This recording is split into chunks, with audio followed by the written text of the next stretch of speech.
Este amplificador está montado en base al circuito integrado TDA 1515 fabricado por Philips. Este circuito integrado es muy utilizado en amplificadores de radio de coches, en autorradios. Tiene dos modos de operar, una sería en estéreo, que es la aplicación básica, y otra sería en modo puente, sumando las dos etapas de potencia y el altavoz en medio. La etapa que yo he montado es la sumada en puente. Lo he hecho así porque se trata de utilizar un altavoz que tenía para hacerlo autoamplificado y tenerlo de pruebas, y al mismo tiempo también la idea es de probar este tipo de amplificador, que siempre me ha llamado la atención. Es bastante curioso porque la unión entre las dos etapas de potencia se hace con acoplo en continua, no lleva condensador. Como vemos, en un circuito convencional hay siempre un condensador para desacoplar la corriente continua y que no circule por el altavoz. En este caso ese condensador desaparece. Son condensadores de 1000 microfaradios, 1 milifaradio, y aquí no existen. Con eso también el circuito se simplifica, se ahorra también tamaño y se gana más potencia porque se está sumando la potencia de las dos etapas.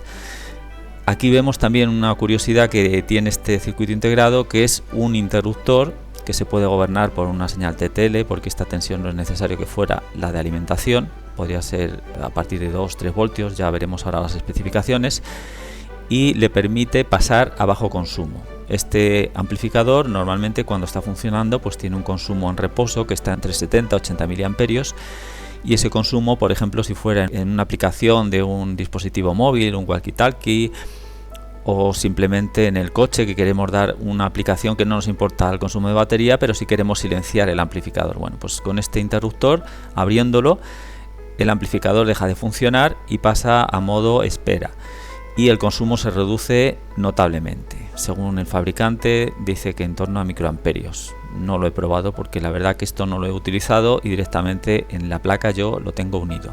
Estoy alimentando los dos pines a 12 voltios y está unido. Esto es una pista. Bueno, también tiene otro detalle, que mediante este acoplo, este lazo de acoplo de condensador de 100 microfaradios que tienen ambas etapas del test, de un modo test que tiene el fabricante, un circuito test que muestra, pues se consigue dar mayor ganancia a este amplificador. Si no se quisiera obtener este lazo de realimentación, pues simplemente se quitan estos condensadores y estas patas, tanto la 6 como la 8, se unen a positivo, a la tensión de alimentación. Y luego también tiene otro dato que aporta el fabricante, que es en caso de que no haya simetría, al poner los componentes, bueno, pues no se consigue porque no son idénticos, la ganancia es diferente. En el caso de las etapas en puente es más delicado porque habría una tensión entre las dos salidas y habría una pequeña asimetría, es decir, en reposo habría una tensión o positiva o negativa, estaría un poco descompensado el cero, no estaría el cero en su sitio. Bueno, pues el fabricante dice poner en ese caso una resistencia desde este punto a masa de 56K. En mi caso yo lo he probado, cuando lo he conectado ya lo veremos que no hay ningún problema, y esta resistencia en principio pues no la puse en la placa y no ha sido necesaria tampoco ponerla. Y otra modificación que le he hecho es que estos condensadores de 220 nanofaradios los he subido un poquito con el fin de ganar un poco más en bajas frecuencias, porque tiene una pequeña caída, y aparte por cuestiones térmicas, para que no tenga problemas he puesto unos condensadores de 1 microfaradio multicapa sin polaridad, o sea, lo que serían 1000 nanofaradios. Bueno, vamos a ver ahora las especificaciones. Esta es una parte de las especificaciones técnicas del chip TDA 1515. El fabricante, como ya hemos visto, nos dice que se puede montar de dos formas: en modo puente, que nos daría un máximo de 24 vatios, o dos amplificadores de 12 más 12 para hacer un estéreo. La potencia que nos va a dar, por supuesto, dependerá de la tensión de alimentación y de la impedancia del altavoz. Si ponemos la impedancia del altavoz baja y la tensión de alimentación alta, conseguiremos llegar a esta potencia, si no es prácticamente imposible. Aquí tenemos las principales características de este chip: el bajo tensión de offset que tiene a la salida cuando se monta en modo puente, por eso se puede montar sin los condensadores. Luego también tiene el detalle de que se puede poner el modo standby y que el consumo, según el fabricante, pues sería alrededor de 1 microamperio, que se puede gobernar con circuitos TTL. Aquí vemos que estaría en modo off cuando en la patilla 11 está por debajo de 1,8 voltios y pasaría a modo on cuando la patilla 11 se sube por encima de 3 voltios. De esta forma, con un circuito TTL de 0,5 voltios se podría gobernar el encendido y apagado del amplificador para reducir el consumo en caso de que esto se utilizara en un walkie-talkie, estuviera el square cerrado, o sea, sin recibir señal de audio. También en el coche, para poner el botón de silenciado, pues se podía activar mediante un interruptor, un circuito TTL también. Bueno, aquí como vemos también tiene todo tipo de protecciones. Protección contra sobretensión, sobrecargas, exceso de temperatura, altavoz abierto, salida en corto, inversión de polaridad. Bueno, tiene todo tipo de protecciones. Las características, vamos a ver lo que luego vamos a medir. Aquí es entresacado la información que vamos a medir. Yo lo he probado a 13 voltios y con una carga de 4 ohmios. Lo que he utilizado es una carga resistiva pura para ser más exacto y más fiable, ya que al poner una bobina, que sería la bobina del altavoz, a altas frecuencias la impedancia varía, sube, porque se suma la reactancia de la bobina con la resistencia del hilo de la propia bobina. De esta forma, al poner resistencias se comporta de forma lineal y se puede hacer una medida más exacta. Bueno, pues el fabricante nos dice que a 13,2 voltios, con una distorsión total del 0,5%, se podría obtener unos 15 vatios. Esto con el circuito que es el lazo S del condensador de 100 microfaradios, que es como está en el circuito test y es como lo he montado yo. Si se utilizara puestas los pines estos a positivo, quitando esos condensadores, pues ya vemos que la potencia serían alrededor de 12 vatios. Bueno, estos datos ya los probaremos. En el circuito también nos está diciendo que con el componente cargado, pues la ganancia en tensión está alrededor de 40 dB en el circuito test que nos ha mostrado. Esa ganancia puede variar entre 23 y 56 dB dependiendo de los componentes que se montan. En este circuito test que nos muestra el fabricante, pues dice que la ganancia típica está en torno a 40 dB más menos 0,5. También lo mediremos. Y luego también otro dato, que la impedancia de entrada de este circuito pues, es mayor de 1 megón, pero nos llama a que vayamos a ver la nota 4. En la nota 4 dice que en este circuito que hemos montado pues son 100K. De esta forma la impedancia que vamos a tener de entrada son 100K. Y luego también la respuesta que nos da pues está entre 20 y 20 kilociclos, 20 ciclos y 20 kilociclos, y con una caída de 3 dB. Esto también lo vamos a medir a ver si es cierto, que tiene esta linealidad. Para montar este amplificador es conveniente disponer de las herramientas básicas, aparte del alicate de corte, destornilladores, pinzas. Bueno, vemos que las pistas son bastante finitas y es conveniente utilizar un soldador de punta bastante fina para poder acceder a las pistas y no hacer cortocircuito entre diferentes vías. También esta placa, como la hice los taladros al mínimo tamaño posible para que las pistas se protegieran lo más posible, las vías las hice a 0,5 y los taladros de los componentes los hice todos a 0,7 milímetros. El fin es que con un taladro de mano, un útil, que le podemos poner la broca que queramos, los agujeros los adaptamos al mínimo tamaño posible, de forma que las pistas queden lo más reforzadas posible. Bueno, ya está todo montado. La mecanización que le he hecho ha sido para que entrara en este altavoz. Es un altavoz de un sistema 5+1. Aguanta bastante, son 15 vatios el altavoz que lleva, y es para meterlo dentro. Es para hacer un altavoz de pruebas. Y también la finalidad es de probar este tipo de amplificador. Es un chip de Philips y está montado las dos etapas. Tiene dos etapas para un amplificador de estéreo, izquierdo y derecho. Están montadas las dos etapas en paralelo. La ventaja que tiene es que el acoplamiento a la salida del altavoz es en continua. No lleva el condensador electrolítico y el acoplo es bastante bueno. La desventaja, por otra parte, es que debe tener bastante simetría entre las dos salidas para que no exista una componente continua y no circule una corriente a través del inducido del altavoz cuando el amplificador está en reposo. pero bueno, este integrado es de Philips y funciona bastante bien. Le haremos unas medidas y comprobaremos qué tal funciona el circuito. El disipador que he utilizado es bastante pequeño, es un poco ajustado, pero espero que aguante lo suficiente. Es una L de aluminio de 6 centímetros por 2 por 2 y tiene una sección de 2 milímetros. Vamos a ver dónde lo voy a meter porque así se explica el por qué le he tenido que hacer tan pequeño. Este sería el altavoz, la entrada del altavoz, y aquí podemos ver el único hueco que queda. Es un altavoz de 8 ohmios, 15 vatios. Bueno, pues la idea es ponerla en este hueco que hay aquí. Exactamente así. Colocarla así, tendré que hacer una chapa en L para fijarla con los dos tornillos del altavoz de este lado. Y de esta forma se puede cerrar. Estos cables, que ahora mismo son la entrada del altavoz, serán la entrada de 12 voltios para alimentar la placa. También le tendré que poner un potenciómetro a la salida para atenuar y ajustar el nivel de entrada del audio y un conector de audio para el dispositivo que vaya a conectar. Bueno, pues ha llegado ya la hora de probarlo y ver si funciona el circuito. Posteriormente lo limpiaremos para que quitar todos los residuos de resina que hayan quedado en las soldaduras y le daremos un barniz de protección. Pero primero hay que probarlo. Vamos a conectar los cables, los tengo ya aquí preparados, el cable del altavoz y un cable para conectar a un dispositivo móvil y poderle poner música.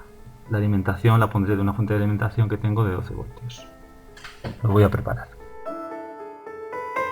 Ya está todo preparado, vamos a conectarlo el dispositivo móvil y a ver qué tal funciona, si es que funciona. Primero voy a poner el volumen al mínimo porque no tiene ajuste de volumen para que no dé ningún golpe. Enciendo la fuente, la he conectado a 13 voltios, está consumiendo unos 80 miliamperios en reposo. Esto está bastante frío, o sea que no hay problema. Esto se supone que está reproduciendo, le voy a dar volumen.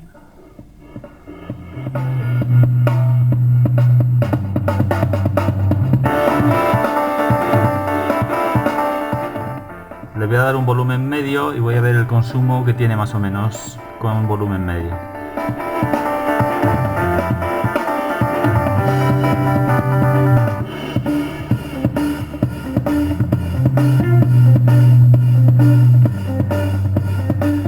Con ese volumen tiene picos de 130 a 140 miliamperios. Ahora lo voy a poner pues bastante más alto, a ver qué tal.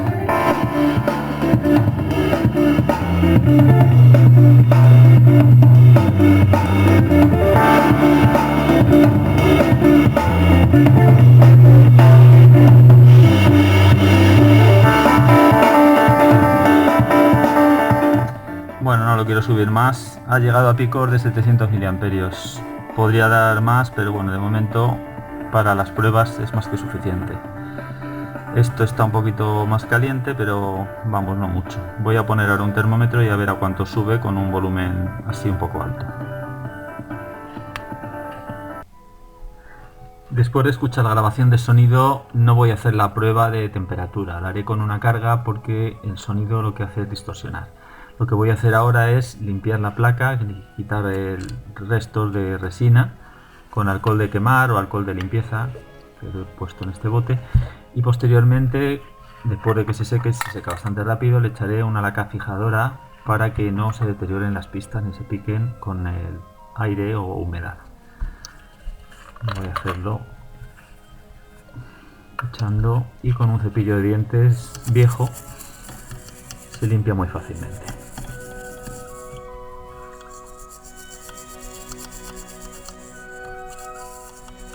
Solo hace falta darle por la cara de las soldaduras. Por la otra no hay ni que tocar porque los componentes no tienen ningún resto, ni suciedad, ni bien nada.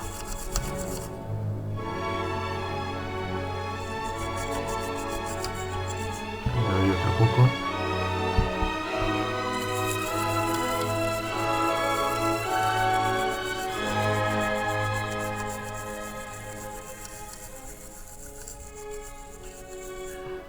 Bueno, ahora con un papel Voy a quitar un poco los restos de suciedad del aluminio y le voy a dar un poco de aire para que se seque.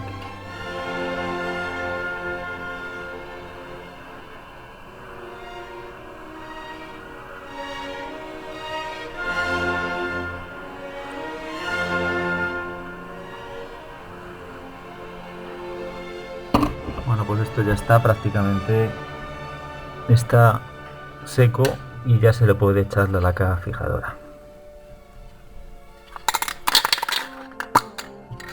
Simplemente, bueno, le voy a poner el papel para no ensuciar la mesa.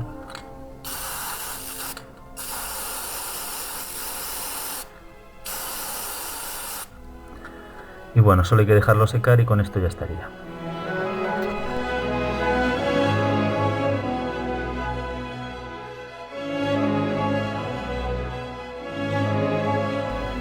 Aquí podemos ver con detalle la placa, cómo se ha puesto a modo de prueba. La carga, en vez de un altavoz, como decía, he puesto unas resistencias. Aquí están puestas 3 resistencias en serie de 1,5 ohmios, pero como tenía varias, he visto la tolerancia y he elegido para que al final las 3 sumaran 4 ohmios. La medida son 4 ohmios exactos, de forma que es una carga resistiva pura de 4 ohmios lo que hay a la salida. Están puestas aquí las puntas del osciloscopio. El osciloscopio, bueno, pues realmente podemos poner la punta positiva o la negativa donde queramos, porque daría exactamente igual. En este caso estamos midiendo un circuito en mono y no tiene referencia de tierra, por ese motivo da exactamente igual donde lo pongamos. Sí sería conveniente que estuviera el osciloscopio aislado de tierra, alimentado con batería, para que no introdujera ningún tipo de retorno de tensión a través del cable negativo de la punta. Esta es la alimentación de la fuente y esta es la entrada de audio, el cable de masa y el vivo. Está puesto con conexión directa, no tiene ningún atenuador de entrada ni nada, de forma que la impedancia de entrada, según el fabricante, pues serían 100K, está en alta impedancia. De esta forma, cuando le metamos señal de ruido simplemente con el dedo, este amplificador se va a saturar prácticamente, porque la impedancia de entrada es bastante alta. Aquí podemos ver algún detalle, por ejemplo los condensadores que he cambiado. Este condensador, que en el circuito el fabricante los ponía de 220 nanofaradios, está puesto de 1 microfaradio y son multicapa. Están puestos los dos, uno está aquí y el otro pues no se ve porque está por aquí detrás. Bueno, también hay unas resistencias que las tuve que poner un poquito más grandes del tamaño y, como se ve, están aquí metidas un poco a cajón. Es un poquito de mayor tamaño porque son las que tenía. Y estos son los condensadores de 47 microfaradios que los puse tántalo. Se podían poner electrolíticos, pero bueno, como tenía tántalos, preferí ponerlos de tipo tántalo. Para hacer estas medidas he intentado utilizar los instrumentos de medida más básicos, los que normalmente puede disponer cualquier técnico electrónico, intentando no utilizar los equipos de medida más sofisticados, como podría ser un analizador de audio o incluso un generador de audio, que lo he omitido. No se va a medir la distorsión ni tampoco se va a medir la linealidad con un equipo de precisión. Lo voy a hacer simplemente con un dispositivo móvil, y aquí intentaba utilizar polímetros, que ya veremos que al final no pudo ser porque no son fiables y hay que usar un osciloscopio. O sea, es necesario, aparte de polímetro, utilizar un osciloscopio. El dispositivo móvil se va a utilizar de generador. A la salida de audio se va a introducir directamente a la etapa de potencia sin poner ningún elemento por medio, de forma que lo que se intenta es medir la respuesta de la placa, quitando los componentes externos, que posteriormente, por supuesto, luego le puse para el amplificador, al montarlo en el altavoz, pues un potenciómetro atenuador para darle el ajuste del nivel de entrada. Aquí se va a hacer simplemente con el botón de subir bajar volumen, ya que se está sacando la salida de audio del dispositivo. Aquí se ha cargado una aplicación que pues en el Play Store hay muchas, se pueden encontrar. Una que dispone de un generador de tono, es bastante básico pero funciona muy bien. Lo primero que hice, por supuesto, es medir la linealidad de frecuencia, amplitud-frecuencia del dispositivo a la salida, para evitar posibles errores en la medida. y la linealidad que da de las frecuencias que genera este generador, que es a saltos, no son variables, no se pueden introducir, aunque hay generadores que podéis descargar que sí disponen de esas medidas, pero no era necesario. Bueno, pues las frecuencias que genera, la más baja son 30 Hz y la más alta 16 kilociclos. Bueno, pues entre 30 y 16 kilociclos la salida del dispositivo de este Samsung es totalmente lineal. Por lo tanto, esta medida es válida para hacer una prueba de linealidad cuando miramos con el osciloscopio. Lo que hice también es medir la salida de tensión en alterna utilizando dos polímetros, con el fin de ver qué diferencias hay entre dos polímetros. Se puede utilizar uno u otro, porque podría haber elegido uno y funcionar bien, pero luego el que lo haga con su polímetro, que no es de esta marca, pues le podía dar un resultado erróneo. En cualquier caso, la solución ya la veremos, que lo mejor es usar un osciloscopio. La medida que hace un polímetro está pensado para medir señales alternas de baja frecuencia, 50 ciclos, máximo 400, pero ya cuando pasamos a kilociclos empiezan a dar respuestas raras, y cuando sobre todo la señal no es totalmente sinusoidal, todavía suceden cosas más raras a la hora de medir. Ya lo veremos. Bueno, pues aquí lo que he hecho es medir con los dos en paralelo y con el osciloscopio a la vez. Está generando, como vemos, un tono de 1 kilociclo, y el nivel que da la salida, ahora lo veremos en las señales del barrido, pues son de 1 voltio de pico. Es 1 voltio más 1 voltio del semiciclo negativo, sería 2 voltios pico a pico, que sería una señal RMS de 0,7 por 1, alrededor de 0,7 voltios. Por lo tanto, la salida RMS que nos tendría que medir cada polímetro serían 0,7. Vemos que hay una pequeña tolerancia, pero que más o menos a 1 kilociclo están midiendo bien. Ya veremos la respuesta que tienen ambos polímetros y por qué no es conveniente hacerlo con estos polímetros. Esta es la primera prueba que hice para comprobar si los polímetros podrían valer para hacer este tipo de medida y podríamos evitar el uso de un osciloscopio. Lo que hice es meter señal de 50 ciclos, se induce la frecuencia de la red a través del cuerpo, y como el circuito es de alta impedancia, simplemente con tocar el vivo se mete una señal alterna suficiente para que el amplificador se sature. Como vemos, está dando la salida en el osciloscopio de la señal de 50 ciclos recortada. Está trabajando saturado totalmente el amplificador y está recortando la señal. Está dando en este caso el máximo de potencia que puede.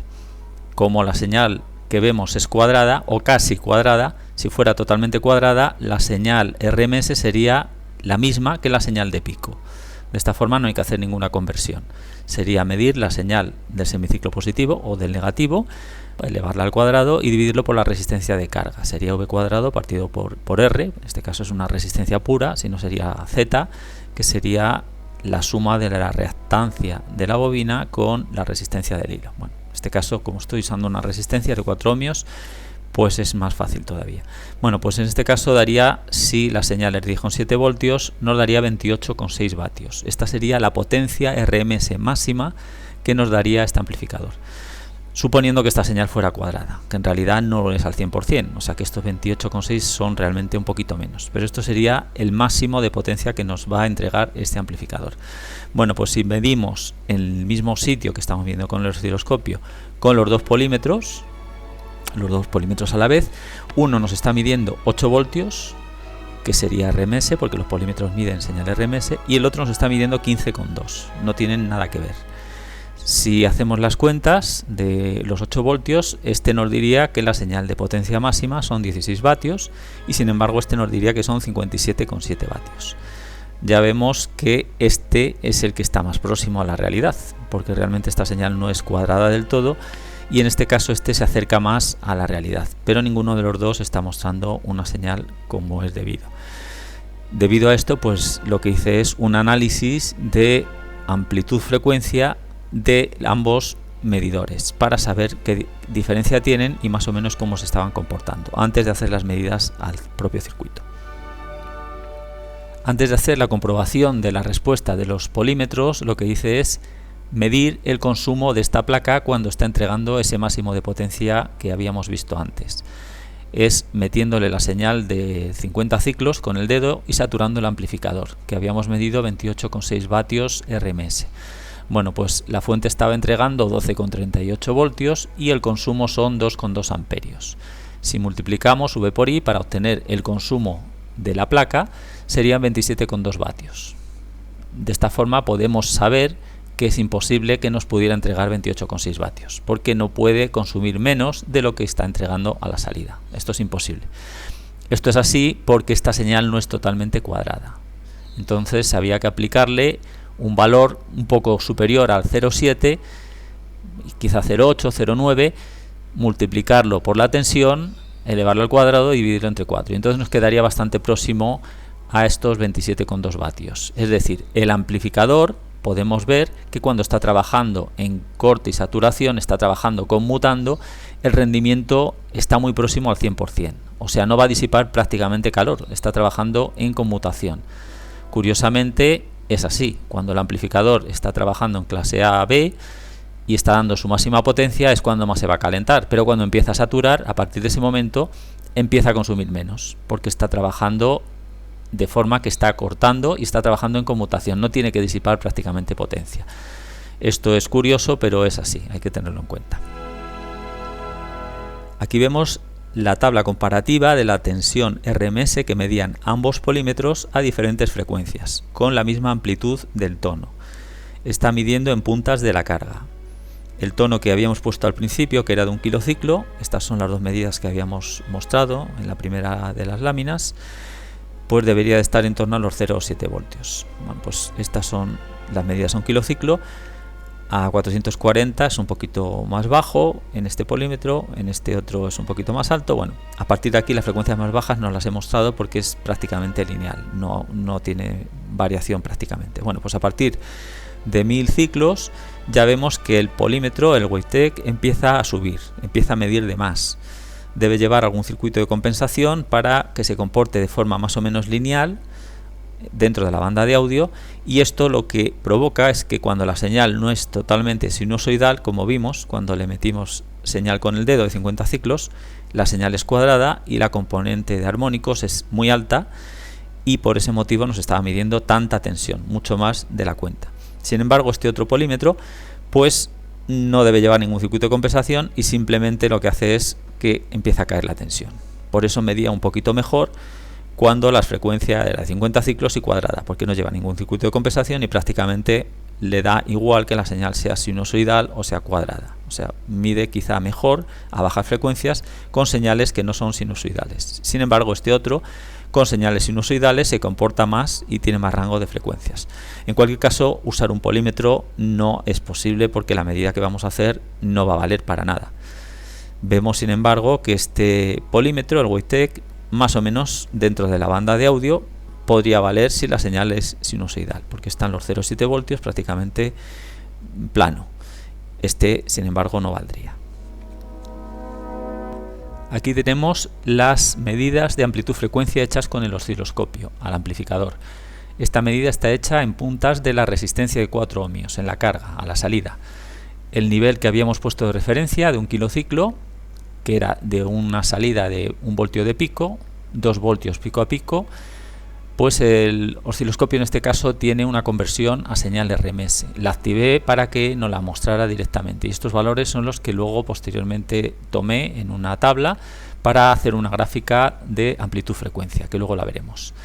Bueno, también hice unas marcas en la pantalla con los markers que tiene para tener una referencia de si la señal era un poquito mayor o menor, para verlo de forma rápida en el osciloscopio.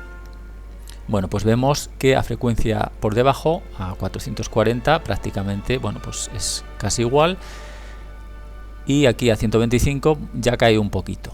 Luego veremos las frecuencias más bajas, que las tengo en la siguiente lámina.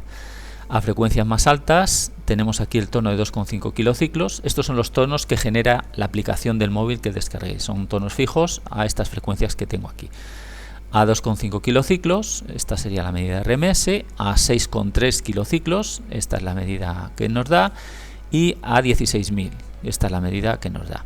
Bueno, ahora veremos las frecuencias bajas, por debajo de 125 ciclos. Aquí tenemos la respuesta de 125 a 16.000.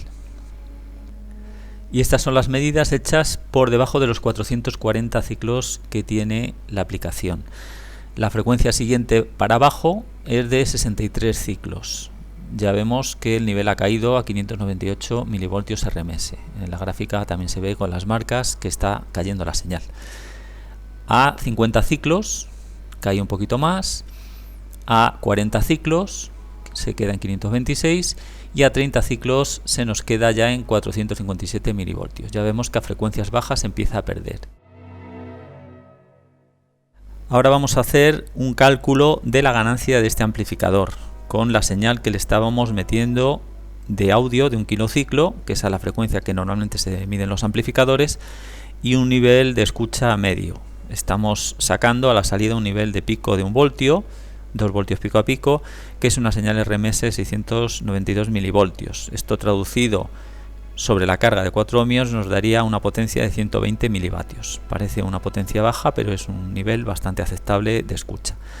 El amplificador, como lo hemos probado sin ningún tipo de atenuador de entrada ni carga adicional, la impedancia de entrada son 100K y por ese motivo el nivel de entrada es muy pequeño. Vemos que son 6,3 milivoltios para darnos ya este nivel de potencia.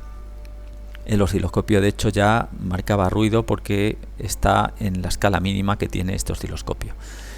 Bueno, también hay una cosa que no había dicho: la salida en la medida de la carga está puesto el osciloscopio en continua, de forma que si tuviera alguna componente continua, debido a que no lleva esos condensadores que habíamos dicho a la salida de los amplificadores, esta señal sinusoidal estaría un poquito hacia arriba o hacia abajo del cero. Como vemos, está totalmente centrada en el cero y tiene el voltio por arriba y el voltio por abajo.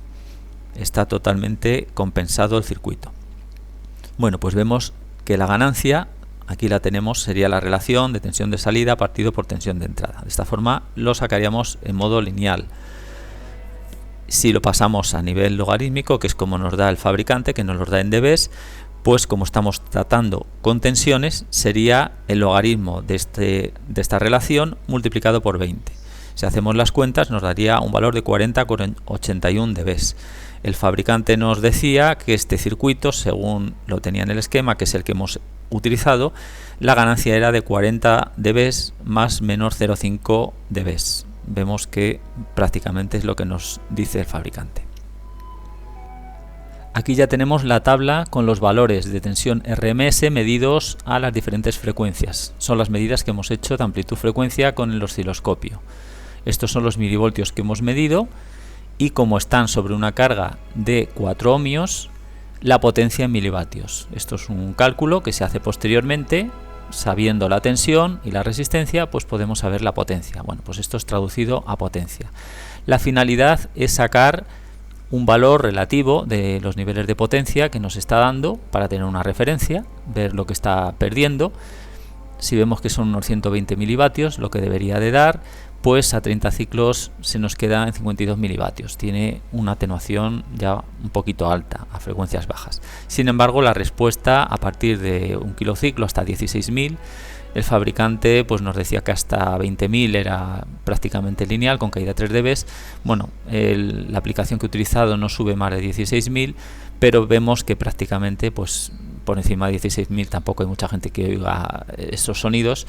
Pues bueno, pues las frecuencias altas se comporta de forma lineal. Sin embargo, las bajas tienen una pequeña caída.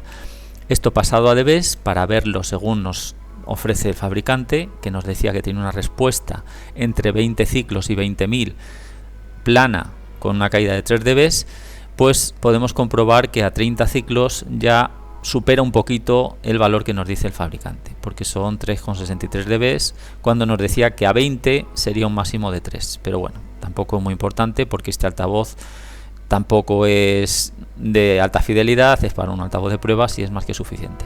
Y todo esto hay que tener en cuenta que el condensador de entrada también lo subí. Bueno, aún así vemos que más o menos se comporta de forma lineal, pues a partir de 125 ciclos hacia arriba, es bastante lineal.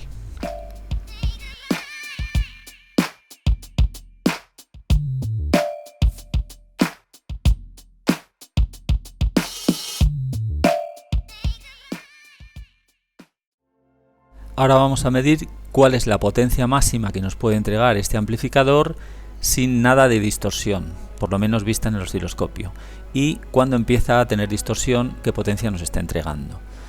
Bueno, aquí vemos la tensión RMS con una señal sinusoidal sin distorsión, vemos que los picos están perfectamente bien, son 6,91 voltios. Si hacemos la cuenta, 6,91 al cuadrado dividido por la impedancia, que son 4 ohmios, nos daría una potencia RMS de 11,93 vatios. Ya si subimos a 7,55 voltios, que es la medida que vemos aquí, vemos que en los semiciclos positivo y negativo ya tiene aquí un pequeño recorte. Vemos además que es simétrico, se está recortando de la misma manera en el semiciclo positivo y negativo. Esto otra vez nos demuestra que el circuito está totalmente equilibrado.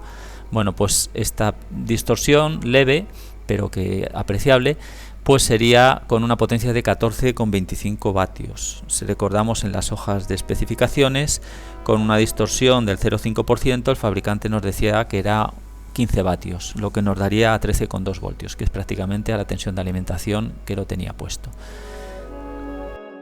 Algo muy importante que se debe comprobar siempre que se construye un amplificador de potencia es comprobar si el disipador que estamos poniendo es suficiente para disipar la temperatura del componente.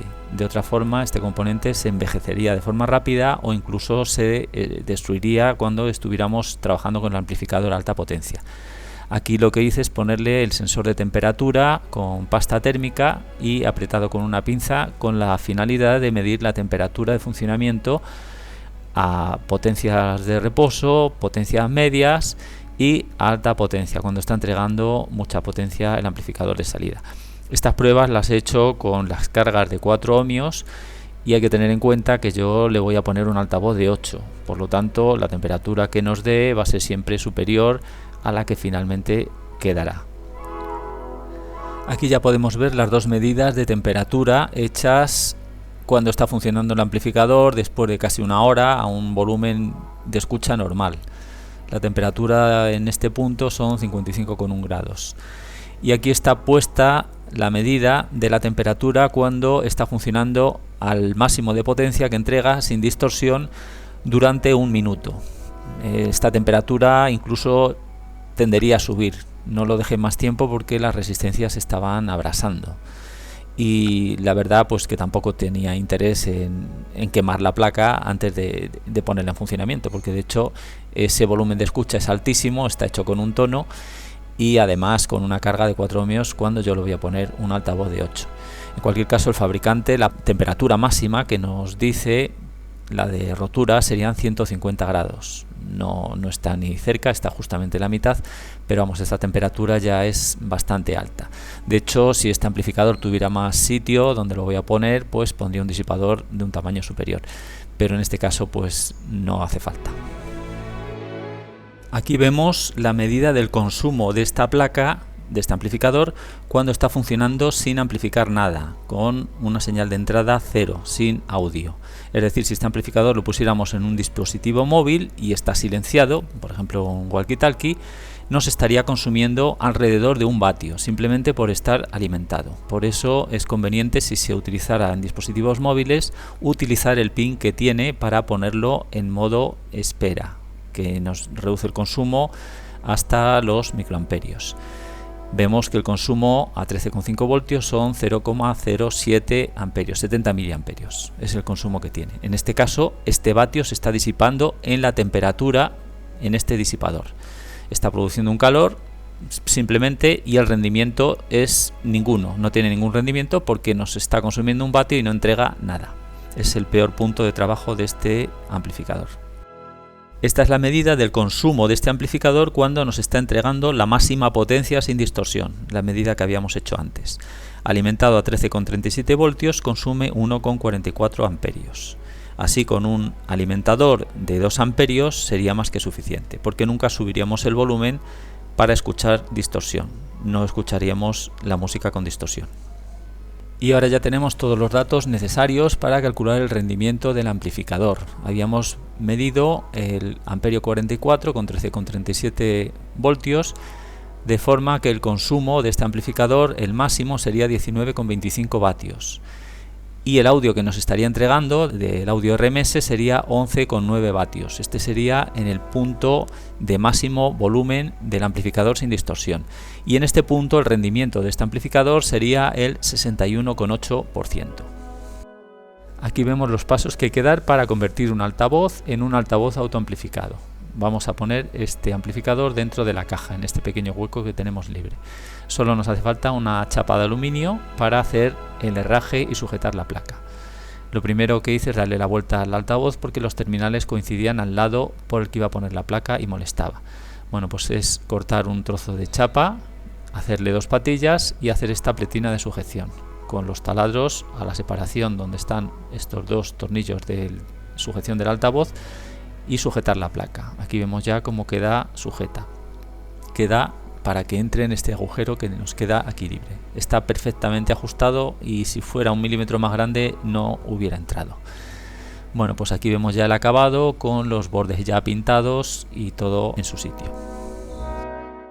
Aquí vemos las modificaciones que hice en el amplificador de entrada.